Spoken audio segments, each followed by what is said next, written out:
सफेद रंगों से सजे दिलकश फनपारे प्रिंट मीडियम के हैं, जो सीनियर और जूनियर फनकारों की काविश है। बारीक बिनी से बनाए गए फनपारों ने देखने वालों को दाद देने पर मजबूर कर दिया। सारी ज़्यादा चीज़ें ब्लैक और वाइट हैं, लाइंस का बहुत इस्तेमाल है, मुझे बहुत अच्छा लगा। Very aesthetically pleasing, very beautiful. बहुत डिफरेंट है और वैसे प्रिंट मेकिंग शोज इतने ज़्यादा होते नहीं है पाकिस्तान में, तो अच्छा है कि एक शो प्रिंट मेकिंग के बारे में भी लगाया गया गैलरी में।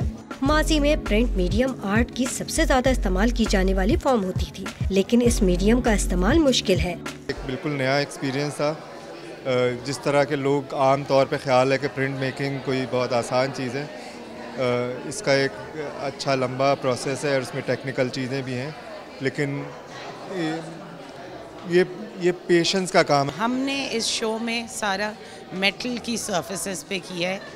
जो हमारी सरफेस है वो जिंक और उस पे हमने नाइट्रिक से काम किया, नाइट्रिक एसिड। कराची के निजी स्कूल ऑफ आर्ट में होने वाली नुमाइश के शुरा का कहना था कि बहुत अरसे बाद प्रिंट मीडियम में इतनी दिलकश नुमाइश देखने को मिली है। कैमरामैन नबील हसन के साथ नुसरत वसी, डॉन न्यूज़, कराची।